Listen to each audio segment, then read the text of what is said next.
নমস্কার, আমার short memories YouTube চ্যানেলে সকলকে স্বাগত। আমার টাইটেল অ্যান্ড থাম্বনেল দেখে তোমরা বুঝেই গেছো আজকে আমি চলে এসেছি ডিমের কারির একটা রেসিপি নিয়ে। জানি সকলেই ডিমের কারি বানাতে জানো, তবে এই রেসিপিটা আমার মায়ের থেকে নেওয়া, তাই তোমাদের সাথে শেয়ার করলাম।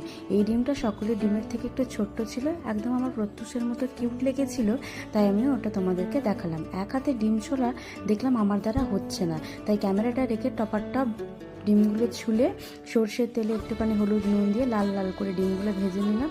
তারপর দিয়ে দিই ওগুলোকেও লাল লাল করে ভেজে তুলে রাখলাম আলাদা পাত্রে। এরপর তেলে পেঁয়াজগুলোকে দিয়ে ততক্ষণ পেঁয়াজগুলো ভেজে নিতে হবে যতক্ষণ না পেঁয়াজগুলোর মধ্যে একটা ব্রাউনিশ কালার চলে আসে। এরপরে পেঁয়াজগুলোর মধ্যে ওই কালারটা চলে এলেই আমরা এখানে দিয়ে দেবো আদা রসুন এবং টমেটো বাটা দিয়ে পরে আর একটুখানি ভালো করে হলুদ নুন এবং কাশ্মীরি লাল লঙ্কার গুঁড়ো আর একটুখানি চিনি দিয়ে ভালোভাবে মশলাটা কষিয়ে নিতে হবে, যাতে আদা আর রসুনের কাঁচা গন্ধটা একেবারেই চলে যায়।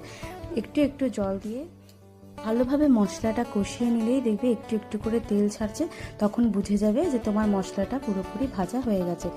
টক দইটা ভালোভাবে ফেটিয়ে নিয়ে মশলাতে দিয়ে মশলাটা হালকা একটুখানি নেড়ে চেড়ে ভেজে রাখা আলুগুলো দিয়ে একটু জল দিয়ে ফুটতে দিতে হবে।